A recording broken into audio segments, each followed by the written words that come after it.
Assalamualaikum warahmatullahi wabarakatuh. Alhamdulillahi ala ihsanihi wa syukru lahu ala taufiqihi wa amtinani wa asyhadu an la ilaha illallah wahdahu la syarika lahu ta'ziman li sya'ni wa asyhadu anna Muhammadan abduhu wa rasuluhu da'i ridwani. Allahumma shalli alaihi wa ala alihi wa ashabihi wa ikhwani. Para ikhwan dan akhwat Bapak dan Ibu yang dirahmati Allah Subhanahu wa taala, majelis taklim Ar-Rahat yang dirahmati Allah Subhanahu wa taala. Pada kesempatan ini kita akan bahas tentang perkara yang penting untuk selalu kita ingat, yaitu tentang jirat-jirat syaitan, ya. Karena syaitan adalah musuh bebuyutan bagi kita manusia yang dia sudah memproklamirkan permusuhannya sejak dahulu, sejak dia dendam kepada Adam alaihissalam, ya.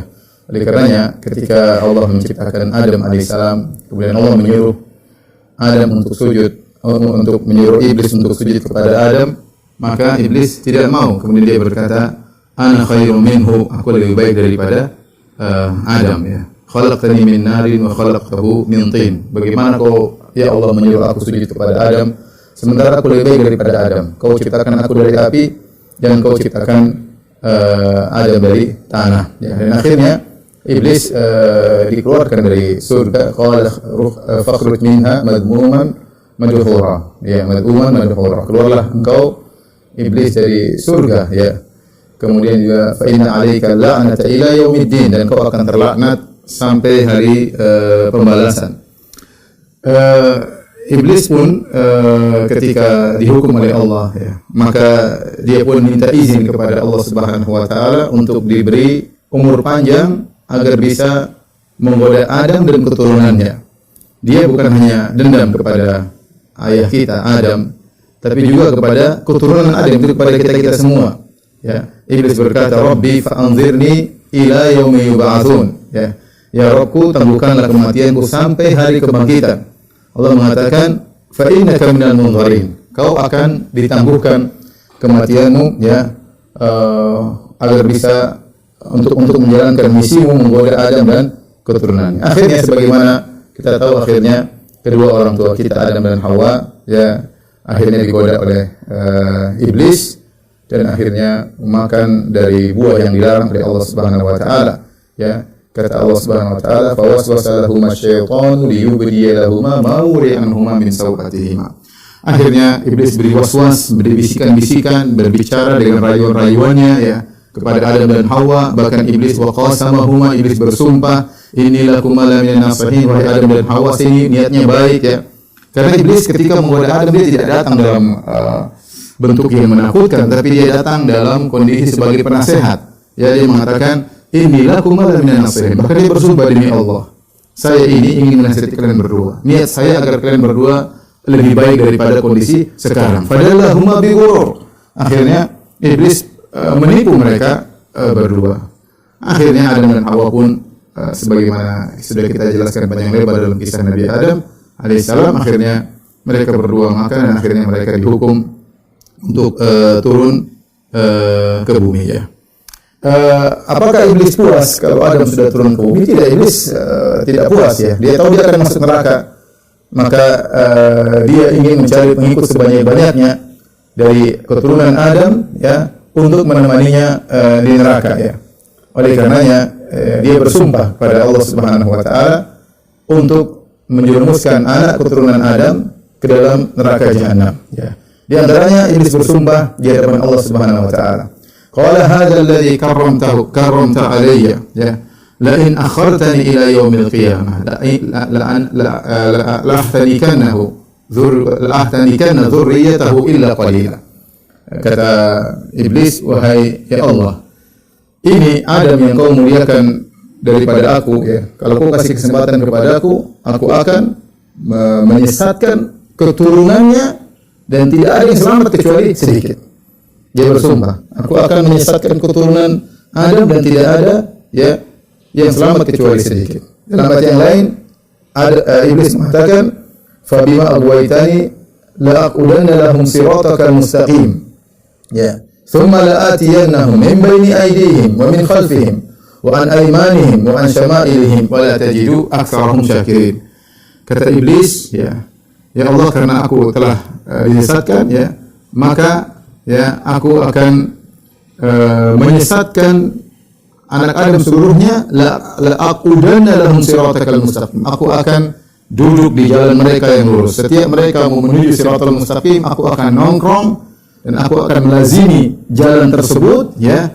Aku tidak akan meninggalkan jalan tersebut untuk menggoda mereka, anak-anak Adam. Tsumma la'atiyannahum min baini aydihim. Kemudian aku akan menggoda mereka dari depan, wa an aymanihim, wa min khalfihim, dari belakang mereka, dari kanan, dari kiri. Kemudian kata iblis, wala tajidu aktsarahum syakirin, dan kau akan dapati ya Allah kebanyakan mereka tidak bersyukur. Artinya kebanyakan mereka akan tersesat olehku, ya. Kemudian juga dalam ayat yang lain kata iblis, la ughwiyannahum ajma'in, aku akan menyesatkan mereka seluruhnya. Jadi yang perlu kita sadari, Bapak-bapak dan Ibu yang dirahmati Allah Subhanahu wa taala, kita semua adalah target iblis. Kita semua target iblis. Karena iblis mengatakan la ughwiyannahum ajma'in, aku akan menyesatkan mereka seluruhnya. Selama kita adalah anak keturunan Adam, maka kita adalah target yang ingin iblis sesatkan. Allah Subhanahu wa taala ya telah mengingatkan kepada Adam, orang tua kita, akan bahayanya syaitan, ya, dan juga Allah ingatkan kepada kita melalui ayat-ayat Allah Subhanahu wa taala bahwasanya syaitan ini memang adalah musuh kita, musuh yang sangat nyata yang ingin menjerumuskan kita semua dalam neraka jahanam, ya. Allah berkata kepada Adam alaihissalam, inna hadza aduwwun laka wa li zawjika fala yukhrijannakuma minal jannati fatashqa. Wahai Adam, ingatlah ini iblis adalah musuhmu dan musuh istrimu. Jangan sampai dia mengeluarkan kalian berdua dari surga, maka kau akan sengsara. Dan ternyata berhasil. Adam dan Hawa, ya, padahal sudah diingatkan oleh Allah, tetapi Adam alaihissalam kalah dari tipuan syaitan. Yang ini menunjukkan bagaimana hebatnya tipuan iblis kepada Adam. Padahal Adam sudah diingatkan oleh Allah Subhanahu wa taala, ya. Tetapi ya ternyata Adam pun lalai, ya, alaihissalam. Wa asa Adam rabbahu, kata Allah, Adam pun bermaksiat kepada Rabbnya, ya. Kita tidak meragukan akan keimanan Adam alaihissalam, orang tua kita. Tapi saking hebatnya iblis dalam menggoda, ya, itu yang membuat akhirnya Adam alaihissalam terpedaya dengan tipuan-tipuannya. Makanya Allah mengatakan fadallahum bi ghurur, yaitu iblis menggoda Adam dan Hawa dengan tipuan-tipuan, ya, dengan tipuan, dengan sumpah, dengan kata-kata manis, dengan datang sebagai penasehat, bukan datang dalam bentuk mengerikan, tidak. Bentuk itu mungkin Adam dan Hawa takut, tidak. Dia datang dalam bentuk yang menyenangkan, memberi nasihat, kata-kata indah, kata-kata menarik. Akhirnya perlahan-perlahan akhirnya Adam dan Hawa pun terjebak dan akhirnya turun dari bumi. Demikian juga Allah Subhanahu wa taala sudah ingatkan kepada kita, alam ahad ilaikum ya bani Adam, ya, la ta'budu syaitan innahu lakum aduwwun mubin. Bukankah aku telah mengingatkan kalian wahai anak-anak Adam, ya, jangan kalian sembah syaitan, sungguhnya syaitan, ya, adalah musuh kalian yang nyata, ya, musuh kalian yang nyata. Allah Subhanahu wa taala juga dalam surat Al-A'raf mengingatkan tentang permusuhan syaitan kepada kita semua. Ya bani Adam, la yaftinannakum asyaitanu kama akhraja abawaykum minal jannah. Wahai anak-anak Adam, jangan sampai kalian terfitnah oleh syaitan. Kama akhraja abawaykum minal jannah, sebagaimana dia telah berhasil mengeluarkan kedua orang tua kalian dari surga. Yanzi'u anhuma libasahuma liyuriyahuma sawatihima. Dia berhasil melepas pakaian Adam dan Hawa untuk memperlihatkan aurat mereka kepada Adam dan Hawa. Ya, ini Allah ingatkan, jangan sampai kalian terfitnah karena iblis pernah berhasil menjerumuskan kedua orang tua kalian sehingga disesatkan oleh iblis, ya. Allah Subhanahu wa taala juga berfirman, "Inna syaitana lakum aduwwun fattakhidhuhu aduwwa." Ketahuilah bahwasanya syaitan adalah musuh bagi kalian. Jadikanlah dia musuh bagi kalian. Innama yad'u hizbahu liyakunu min ashabil sa'ir. Sungguhnya dia menyuruh orang-orang untuk menjadi pengikutnya supaya apa? Supaya menemani dia dalam neraka jahanam, ya. Iblis baru puas kalau kita menemani dia di neraka. Selama kita tidak menemani di neraka, dia tidak puas, ya. Dia tidak puas hanya cukup mengeluarkan Adam dari surga, tetapi dia ingin keturunan Adam semua untuk masuk neraka menemani iblis. Taib, ikhwan dan akhwat yang dirahmati Allah Subhanahu wa taala. Jadi pada kesempatan kali ini kita akan membahas tentang syaitan dan bagaimana jerat-jeratnya ya. Sebelum kita membahas tentang jerat-jerat syaitan, kita ingin menjelaskan bagaimana musuh kita bersama ini.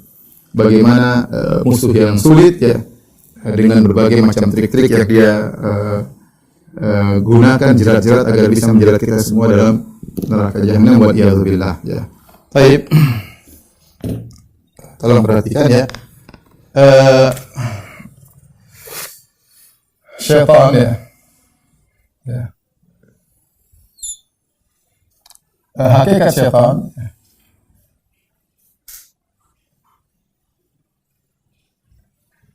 kemudian yang kedua mungkin kita bahas hakikat musuh-musuh kita ya.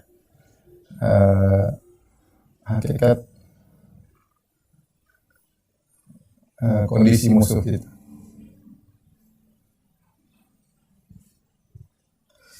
Baru kemudian kita bahas jerat-jerat syaitan. Yang pertama yang saya sampaikan bahwasanya orang sering bertanya, Ustaz, apa bedanya syaitan dengan iblis, dengan jin ya.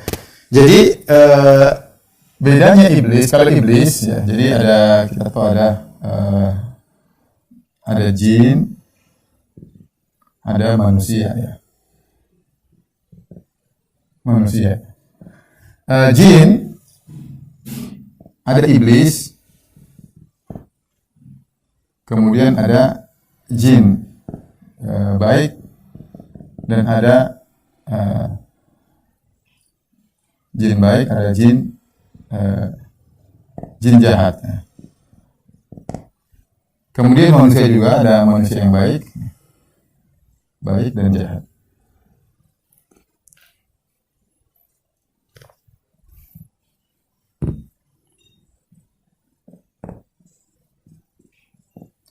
Adapun iblis, inilah dia berasal dari golongan jin, tetapi ditangguhkan berasal dari golongan jin yang ditangguhkan umurnya. Ditangguhkan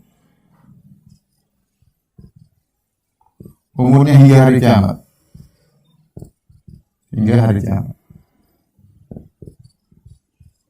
Untuk apa? Untuk menggoda manusia.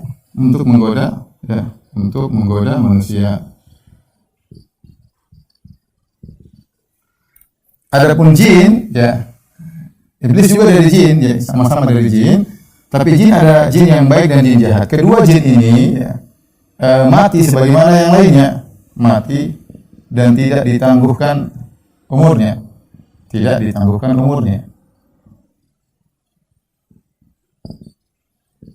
Berbeda dengan iblis. Ya. Iblis punya anak buah dan anak buah iblis adalah jin-jin jahat. Nah, jin jahat ini disebut juga dengan syaitan ya. Iblis adalah bosnya syaitan.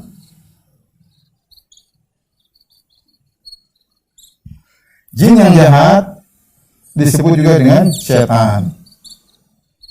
Anak buah iblis.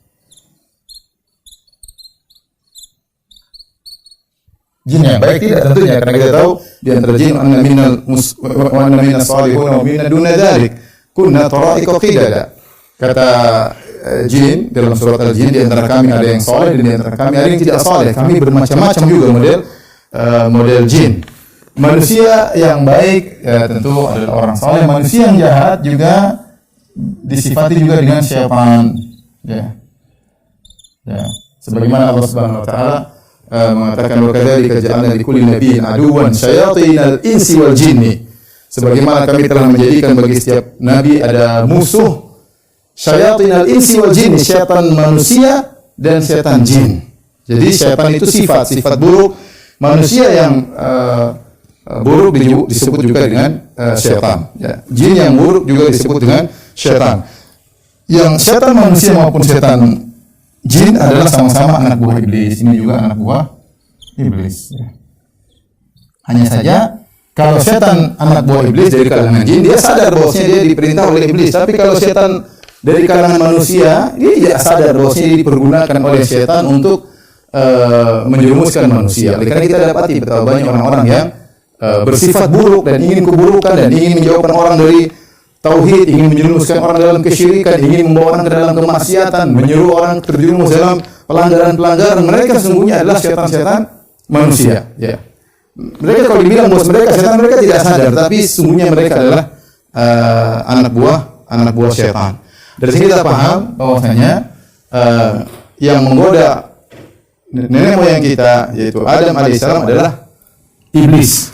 Ya, iblis inilah yang ditangguhkan umurnya hingga hari kiamat. Nah, kita lihat ya, ketika kita tahu iblis ditangguhkan umurnya sampai hari kiamat, berarti umurnya sekarang sudah berapa? Umurnya sudah sangat lama ya, dari zaman Nabi Adam sampai sekarang entah berapa puluh ribu tahun umurnya.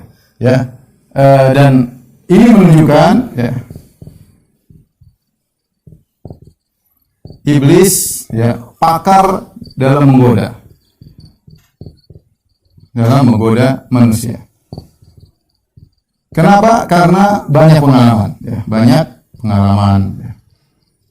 Dia sudah tahu bagaimana cara menggoda ustadz, dia tahu bagaimana cara menggoda ulama, dia tahu bagaimana cara menggoda pejabat, dia tahu bagaimana cara menggoda orang miskin, dia tahu bagaimana cara menggoda ibu rumah tangga, dia tahu bagaimana cara menggoda kepala rumah tangga, dia tahu bagaimana cara menggoda anak-anak muda, dia tahu.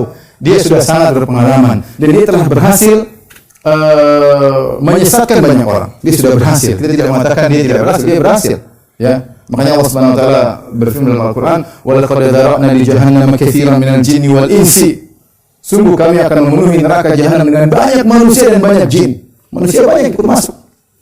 Bahkan iblis bukan cuma menyesatkan manusia, bahkan manusia tersebut dijadikan sebagai anak buahnya tanpa mereka sadari.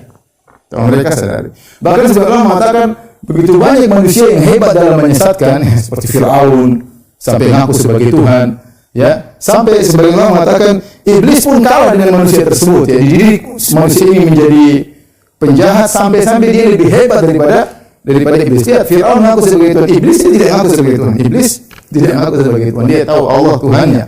Ya, Fir'aun sombong sampai ngaku sebagai Tuhan. Namrud sombong sampai ngaku sebagai Tuhan. Sampai dikatakan tentang Jaham bin Safwan. Jaham bin Safwan seorang yang melakukan berbagai macam bid'ah yang menjadikan umat terpecah-pecah. Sampai ada yang mengatakan karena bahwasanya dahulu Jaham yata'allam min iblis. Dulu Jaham bin Safwan belajar dari iblis.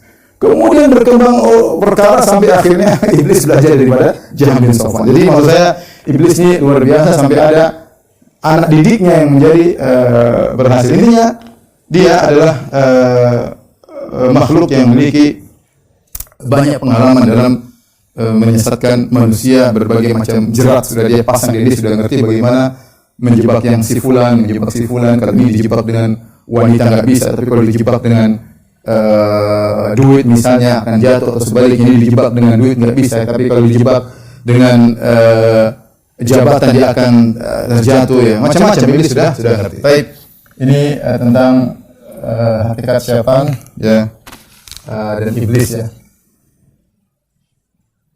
Baik, yang berikutnya kita bicara tentang sulitnya musuh yang berat, ya. Musuh yang berat itu iblis dan setan-setan jin, ya.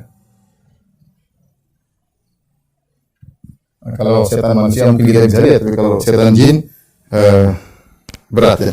Di antara hal yang menunjukkan bahwasanya musuh kita ini adalah berat, ya, bahwasanya pertama setan atau iblis dan pasukannya melihat kita namun tidak terlihat oleh kita. Kata Allah Subhanahu wa taala, "Innahu yarakum huwa wa qabilatuhu min haitsu la tarawnahum."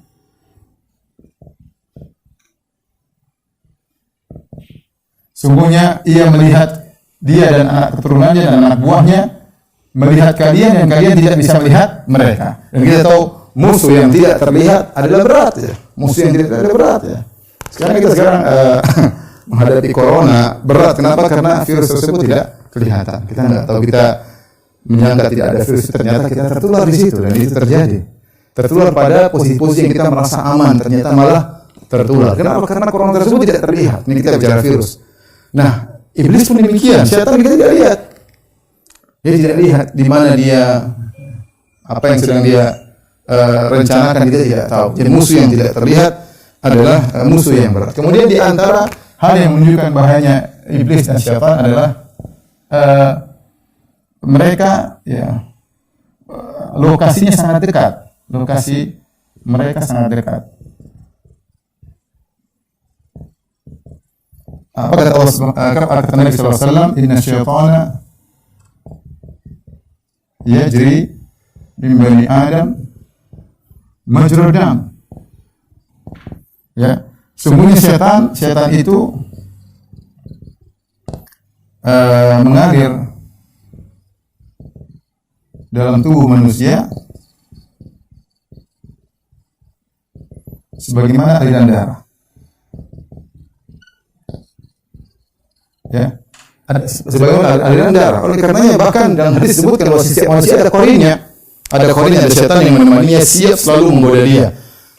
Maka dia harus berbenteng dengan keimanan, ketakwaan dan yang lainnya. Tapi intinya syaitan tidak usah bukan tinggal di lantai 2, bukan tinggal di RT lain, enggak. Dia sampai mengalir dalam tubuh kita, menggoda dalam tubuh kita. Ya. Ini musuh yang repot kita hadapi, tidak kelihatan, kemudian masuk dalam diri kita, siap menggoda kita. Seandainya musuhnya ada jarak masih mending, ini langsung masuk dalam tubuh kita. Kemudian apa? Dia goda langsung hati kita. Ya. Yang digoda langsung kalbu kita. Kalbu kita itu alat yang sangat vital. Makanya alladzi yuwaswisu fi sudurin nas, kata Allah Subhanahu wa taala, alladzi yuwaswisu fi sudurin nas, yang membisik-bisikkan dalam dada manusia, ya. Yang bisik-bisikan dalam dada manusia. Berat, ya, yang dia langsung bukan lagi di telinga, dia langsung ke kalbu kita, yang situ merupakan tempat penentu kita iya atau tidak, ya. Iya atau tidak, ya. Sebagai nama mengatakan bahwasanya antara kalbu dengan akal benar, akal adalah bagian penerima data, mengolah data. Tapi begitu mengatakan iya atau tidak, urusnya dengan kalbu, iya lakukan atau tidak, ya. Dan itu bagian tempat yang digoda oleh syaitan, tempat mengambil keputusan yang berbahaya, ya. Ini menunjukkan bahayanya syaitan. Kemudian di antara menunjukkan bahayanya syaitan, ya, keempat, kata Nabi SAW dalam hadis, syaitan tidak pernah lelah menggoda. Dalam hadis kata Nabi SAW, inna syaitan qa'ada li ibni Adam atau yaqudu li ibni Adam, qa'ada li ibni Adam bi atrukihi. Apa artinya? Artinya syaitan nongkrong untuk Adam di seluruh jalannya. Syaitan nongkrong di seluruh jalan kebaikan anak Adam.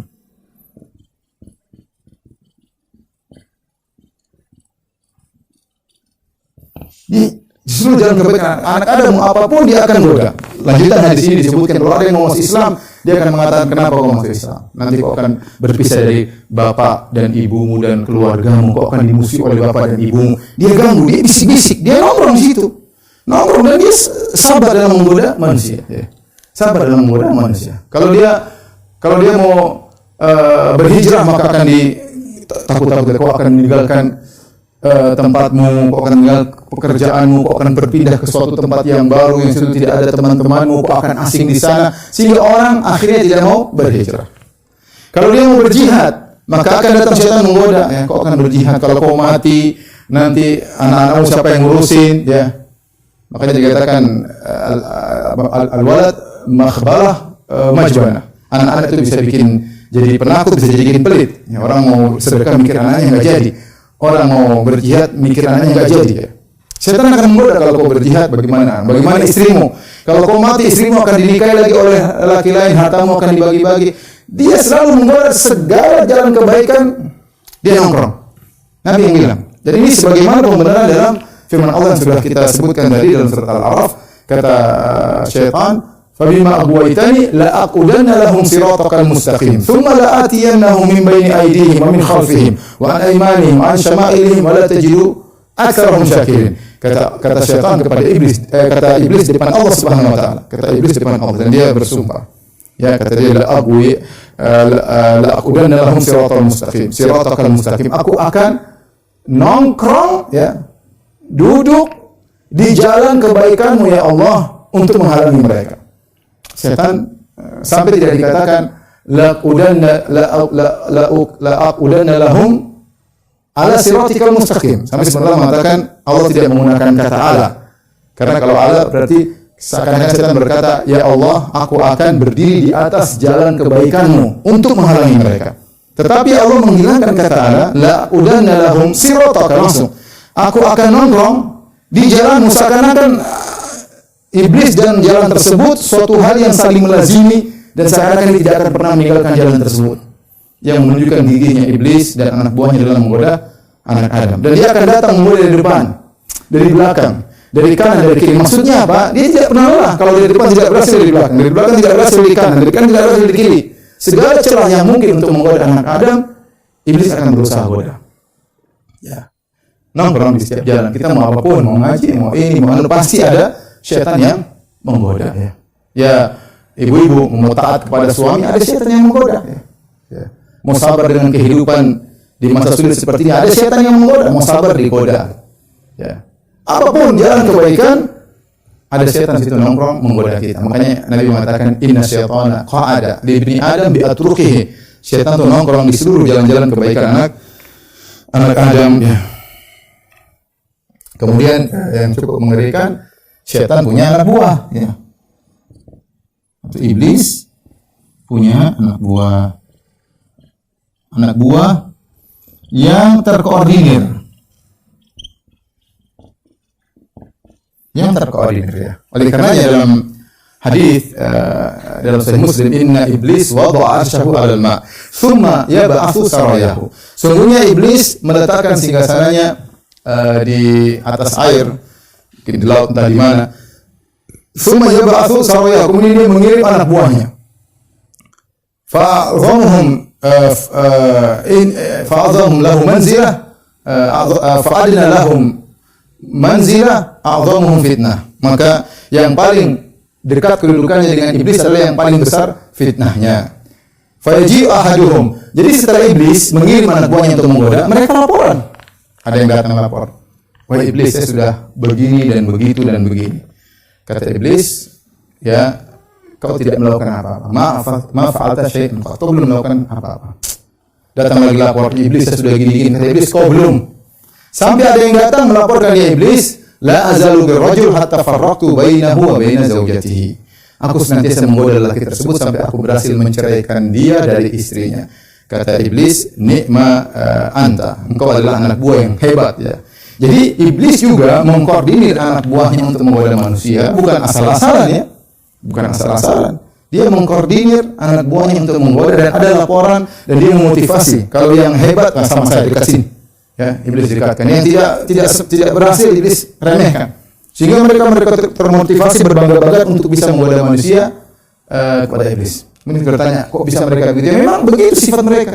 Sifat yang memang jelek seperti itu. Ya. Diciptakan dengan memiliki kondisi jiwa yang sangat buruk adalah iblis. Jadi kita lihat bagaimana musuh kita. Inilah hakikat musuh kita yang berat. Ya. Iblis dan setan dan jin. Kira-kira 5 poin yang untuk kita berpikir ternyata musuh kita tidak mudah. Kalau Allah tidak tolong kita, maka sungguh berat kita menghadapi iblis.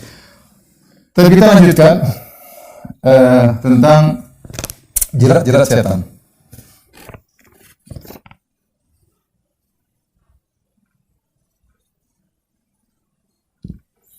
Jerat-jerat setan. Jerat-jerat setan tentu sangat banyak. Sudah kita sampaikan, iblis sudah mungkin umurnya 20.000 tahun, kita nggak tahu umurnya berapa, dan dia sudah banyak pengalaman, ya. Dan dia terus melatih anak buahnya untuk menggoda kita semua. Tapi secara umum ada beberapa poin yang disebut oleh para ulama yang menunjukkan bagaimana trik-trik iblis dalam menggoda manusia. Seperti disebutkan oleh Ibnu Qayyim rahimahullah taala, ya, di antaranya iblis melihat kecenderungan seseorang.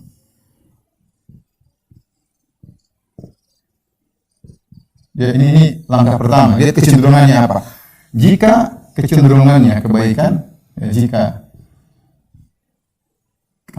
muyulnya atau kecenderungannya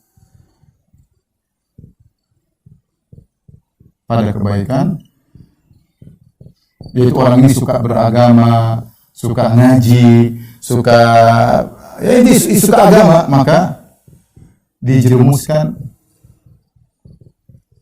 pada sikap ekstrim atau gulu, atau dalam bahasa Arab al-gulu, yang kata Nabi SAW, iyyakum wal gulu fa innama ahlaka man kana qablakumul gulu. Kata Nabi SAW, waspadalah kalian dengan sikap ekstrim berlebihan dalam agama. Sesungguhnya yang telah membinasakan umat-umat terdahulu adalah sikap berlebihan dalam agama. Yaitu Nabi ucapkan ketika Nabi ingin melempar jamarat. Ketika ingin melempar jamarat, Nabi mengatakan, ambilkan kerikil-kerikil yang ukuran kecil. Maka Nabi setelah mengambil ukuran kecil, ya seukuran biji korma atau lebih, ya. Kemudian Nabi mengatakan, bimithli haula'i farmu, seukurannya segini lemparlah. Iyyakum wal ghul, hati-hati kalian dengan sikap berlebihan. Artinya mungkin ada orang akan mengambil batu besar untuk lempar jamarat, dan itu terjadi. Yang lempar dengan sepatu, yang lempar dengan sendal, ada yang lempar sekaligus banyak. Ini semua melanggar, ya. Jadi potensi seorang yang rajin beribadah untuk bersikap berlebihan itu ada. Itu ada, ya. Dan setan menggoda dia dari sisi ini. Sampai akhirnya timbullah orang kelompok namanya Khawarij yang mudah mengkafirkan, yang tidak ada rahmat kepada kaum muslimin yang lain, yang mudah begitu lihat orang maksiat sedikit dia sudah ngamuk luar biasa, mencaci maki dan yang lainnya, ya, merendahkan yang lain. Jadi saya terjerumus dalam bid'ah sedikit demi sedikit, ya, sehingga seperti orang-orang Khawarij. Di sisi lain kita dapati sebagian orang berlebihan dalam beragama, seperti orang terdahulu. Nasara akhirnya menjadikan Nabi Isa sebagai Tuhan. Yahudi menjadikan Uzair sebagai putra Allah. Dan kita dapati orang-orang musyrikin Arab menjadikan orang soleh seperti Lata sebagai sembahan mereka karena orang soleh. Kita dapati juga sebagian kaum muslimin berlebihan dalam beragama sampai mengangkat derajat Nabi SAW berlebihan. Dikatakan Nabi Tawil Mughaib, dikatakan dunia dan akhirat adalah milik Nabi SAW. Memuji yang berlebihan, padahal Nabi sudah ingatkan, la tutruni kama atratin nasara bin Maryam, innama ana abdun faqul Abdullahi wa rasuluh. Jangan kalian memujiku berlebihan sebagaimana Nasara berlebihan memuji Isa bin Maryam, sesungguhnya aku hanya hamba Allah.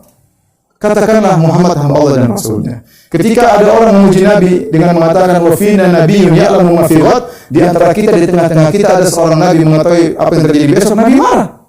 Nabi mengatakan, saya tidak tahu masa depan. Kalau Allah tidak kasih tahu, saya tidak tahu. Ya. Kata Nabi, qulu biqaulikum wa la yastahwiyannakum syaitan. Ucapkanlah sebagaimana ucapan yang biasa kalian ucapkan, jangan berlebihan, kalian digelincirkan oleh syaitan. Itu kepada Nabi saja tidak boleh kita seperti itu, apalagi orang-orang yang jauh di bawah Nabi SAW. Kita dapat sebagian orang sujud kepada gurunya, ya. Sebagian mereka minta kepada gurunya, sebagian mereka menyangka gurunya bisa mengeluarkan diri dari neraka jahanam. Berbagai macam kalau kita buka tentang sikap berlebihan dalam beragama, ya. Sebagian mereka beribadah dengan berlebihan. Intinya, syaitan melihat kecenderungan seseorang, kalau dia cenderung kepada kebaikan, dijerumuskan dalam sikap ekstrim al-ghulu, baik dalam peribadatan maupun dalam akidah. Jika kecenderungannya,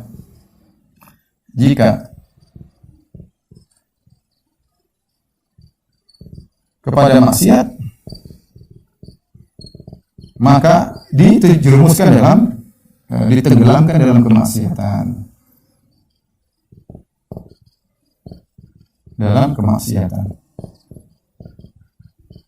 Subhanallah. Al-Quran mengatakan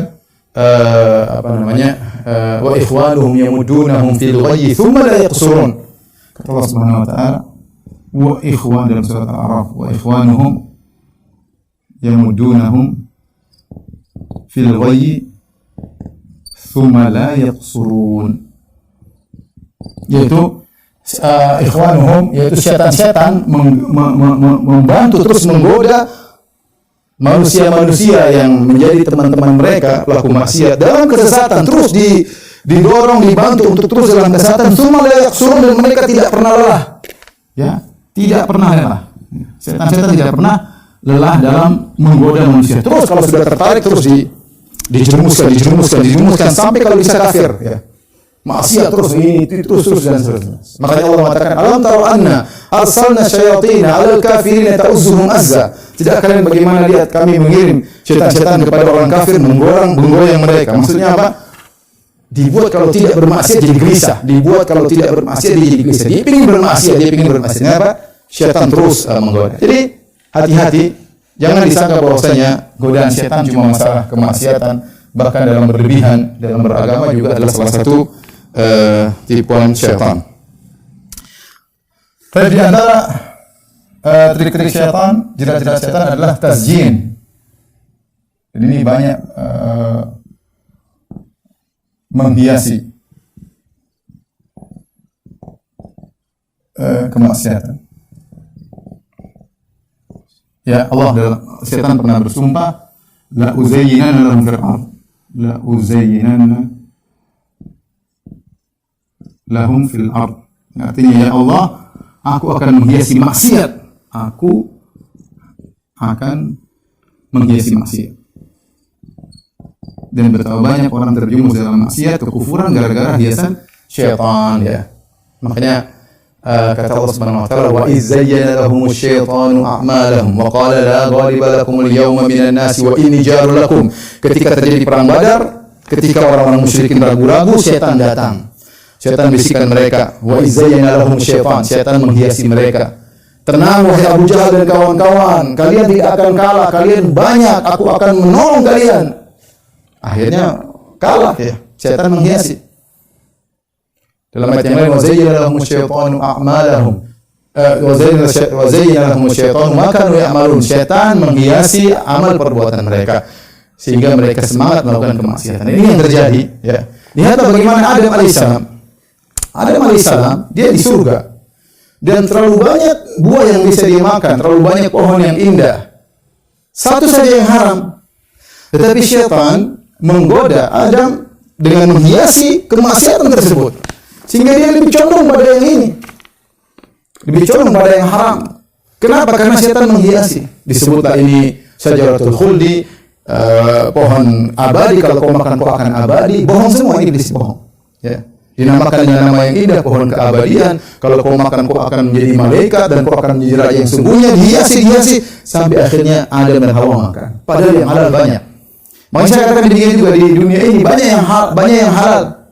Tapi ketika syaitan menghiasi kita terjebak pada sesuatu yang haram. Itu yang menarik. Padahal yang halal banyak dan kita bisa menemukan hal tersebut. Tapi syaitan menghiasi kita dan kita tertarik pada yang haram tersebut. Hakikatnya apa sih? Tidak benar. Ya. Hakikatnya adalah kesengsaraan. Tetapi syaitan menghiasi sampai maksiat tersebut menjadi indah di mata manusia. Saking indahnya sampai kalau dia tidak melakukannya dia gelisah, bingung kalau tidak melakukannya. Ya, ini terjadi. Dibuat kecanduan oleh syaitan. Dibuat kecanduan. Dan itu salah satu bentuk cara syaitan menggoda manusia dengan menghiasi maksiat. Ya. Baik, adapun urutan penggodaan syaitan, atau prioritas, ya, kalau kita bicara skala prioritas syaitan, skala prioritas syaitan dalam menggoda.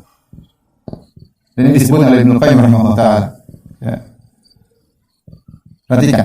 Yang pertama, syaitan menggoda agar terjerumus dalam kekufuran, kekafiran, syirik, kemunafikan. Ini yang pertama. Bagaimana manusia bisa terjerumus dalam kekufuran? Karena kalau terjerumus kekufuran selesai jadi teman syaitan di neraka jahanam. Coba bayangkan bagaimana orang-orang Nasara, ya, bagaimana mereka bisa menyembah Nabi Isa, dihiasi luar biasa oleh syaitan. Yahudi tidak menyembah Nabi Isa. Orang Nasara jumlahnya miliaran.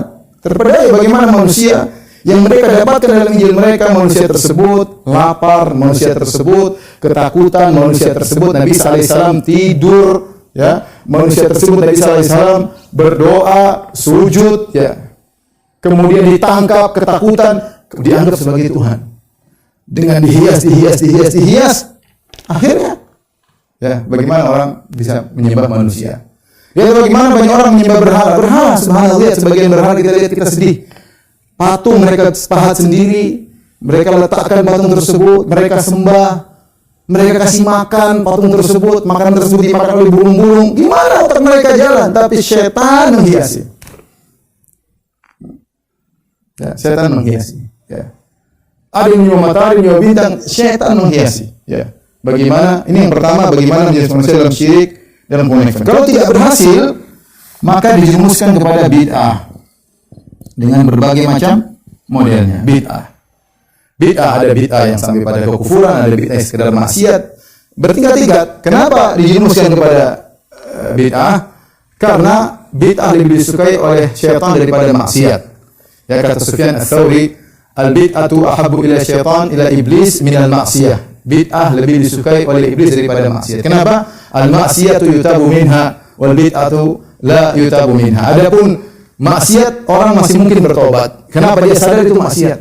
Tapi kalau orang sudah terjerumus dalam bid'ah, dia tidak sadar kalau dia bermaksiat. Dia menyangka itu adalah ibadah yang mendekatkan dia kepada Allah. Dia minta-minta kepada kuburan, dia menyangka itu adalah ibadah. Repot.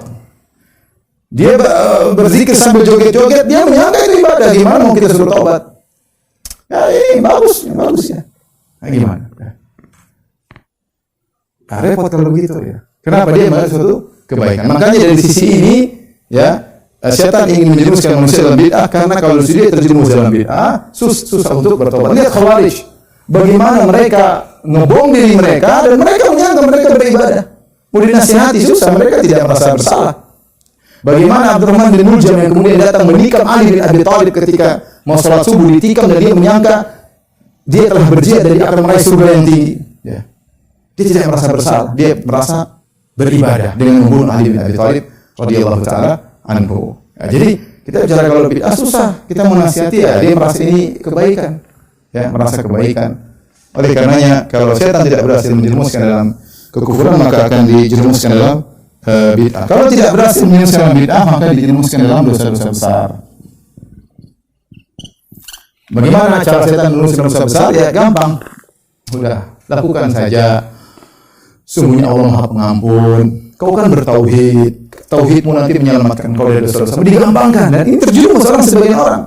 Mereka sudah ngaji, mereka tahu tentang keutamaan tauhid sehingga mereka menggampangkan maksiat. Terkadang mereka menipu orang lain. Terkadang mereka ya macam-macam mereka lakukan. Ada orang seperti justru bukannya ngaji semakin bertakwa kepada Allah, justru ketika dia ngaji dia merasa dia bertauhid sehingga dia merasa aman. Yang penting saya bertauhid, saya tidak berbuat syirik. Ya, sehingga dia berani melakukan dosa-dosa besar.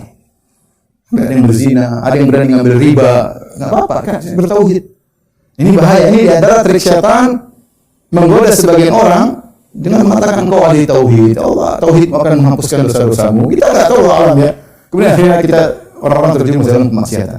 Lihat para sahabat yang mereka ahli tauhid, apakah mereka menggampangkan maksiat? Tentu tidak. Justru tauhid mereka mencegah mereka dari berbuat kemaksiatan apalagi dosa-dosa besar. Kalau tidak berhasil terjerumus dalam dosa-dosa besar dijadikan menggampangkan dosa-dosa kecil. Dosa-dosa kecil. Setan datang, dosa kecil. Lihat cewek, lihat nonton film apa enggak ada dosa kecil. Bukan dosa besar, benar bukan dosa besar. Dosa kecil, ya. Gampang, tinggal sholat selesai, ya. Tinggal istighfar selesai. Yang penting tidak melakukan dosa besar, Allah akan ampuni. Digampangkan seorang melakukan dosa-dosa kecil. Dan itu terjadi, ya. Digampangkan. Ya. Akhirnya kata Nabi SAW, "Iyyakum wa muhaqqiratiz dzunub." Hati-hatilah kalian dengan dosa-dosa kecil. Kata Nabi SAW, "Fa innahunna yajtamina 'ala rajuli hatta yuhliknahu." Sungguhnya dia melakukan dosa-dosa kecil digampang-gampangkan sampai terkumpul pada seseorang dan membinasakannya. Jadi dosa-dosa kecil kalau banyak jadi dosa besar. Ya. Kata seorang penyair, "La tahqiranna saghiratan innal jibala minal hasa." Jangan kau meremehkan dosa-dosa kecil, semuanya gunung tersusun dari batu-batu kecil. Ya. Ya. Khalli dzunuba saghiraha wa kabiraha dzaka tuqa wasna kamashin fawqa ardin dzati syauki. Yahdharu man yara. Yahdharu ma yara. hindarkanlah dirimu dari dosa-dosa kecil dan dosa-dosa besar. Semuanya tinggalkan. Jadilah engkau seperti orang yang berjalan di atas suatu jalan yang banyak durinya. Hati-hati, mau duri kecil, duri besar, hati-hati. Ya, dia hati waspada. La tahqiranna saghiratan, jangan kau remehkan dosa kecil. Innal jibala minal hasa. Sungguhnya gunung itu berasal dari batu-batu kecil. Ya. Hati-hati. Oleh karena syaitan kalau tidak berhasil menjatuhkan seorang dalam dosa besar, dia membuat seorang menggampangkan dosa-dosa kecil. Ya. Nah, jadi masalah terkadang orang menyangka dosa kecil tapi dosa besar. Hati-hati. Ya, hati-hati. Tapi yang berikutnya, kalau ternyata tidak berhasil menjerumuskan dosa kecil, dibuat sibuk dengan perkara-perkara yang mubah. Disibukkan dengan perkara-perkara yang boleh, perkara-perkara mubah. Inilah jalan-jalan ke sana, jalan-jalan ke sini, baca ini, baca anu, main ini, olahraga sana. Kita bilang boleh, tapi jangan kebanyakan. Di antara tipuan setan kita dibuat terjebak dengan perkara-perkara yang mubah sehingga waktu kita habis. Ketika kita mati catatan amal kita cuma sedikit. Kenapa sibuk jalan ke sana, sibuk jalan ke sini, safar ke sana, safar ke sini, baca ini, nonton ini, komentar anu, main ini, main anu, ngobrol sana, ngobrol sini. Kapan sholatnya, kapan baca Qur'annya, kapan berbakti sama orang tuanya, kapan zikirnya. Habis waktu. Setan ingin. Sehingga ketika kita meninggal dunia catatan amal kebaikan kosong. Isinya amal mubah, perkara-perkara yang boleh. Jalan ke sana, jalan ke sini, main sana, main ke sini, kumpul sana, grup sini, grup sini. Hati-hati. Bukannya dilarang, ini bagus. Orang sibuk dengan perkara yang baik, yang boleh, sehingga dia terhindar dari kemaksiatan. Tapi jangan berlebihan. Karena hidup kita cuma sebentar. Apalagi ibu sebagian ibu sudah tua ya. Sudah tua, sudah semakin peot, kemudian masih malas beribadah, terus kapan lagi mau nunggu siapa ya? Menunggu malaikat maut menjemput. Udahlah kita bertakwa kepada Allah. Umur yang tinggal kita enggak tahu siapa duluan meninggal. Tapi maksud saya biasanya yang sudah tua lebih dahulu meninggal biasanya, meskipun tidak harus ya. Tapi maksud saya kalau kita sudah tahu kita sudah semakin tua, sudah di atas 40, saya juga sudah 40. Maka kita kembali kepada Allah Subhanahu wa taala. Umur kita tidak tahu kita kapan dipanggil oleh Allah. Betapa sering seorang keluar dari rumahnya, dia tidak terbetik dalam diri 1% pun dia akan meninggal, tiba-tiba dia meninggal. Ya. Wala tadri nafsun madza taksibu ghadan. Wa ma tadri nafsun bi ayyi ardin tamut. Seorang tidak tahu apa yang dilakukan besok dan seorang tidak tahu di mana dia akan meninggal dunia. Tapi kita sekarang di musim corona banyak orang kaya, uangnya banyak, tapi dia nggak bisa menyelamatkan diri. Kasih virus kena meninggal. Tapi hati-hati jangan tersibukkan dengan perkara-perkara mubah sehingga akhirnya membuat kita kosong dari amal saleh. Yang terakhir, kalau setan tidak berhasil menjerumuskan dalam hal ini, disibukkan dengan ibadah-ibadah yang pahalanya kurang. Ya, sehingga meninggalkan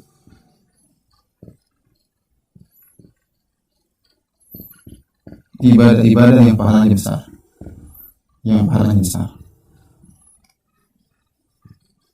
Saya kasih contoh. Ini sederhana. Contoh seorang punya orang tua masih hidup.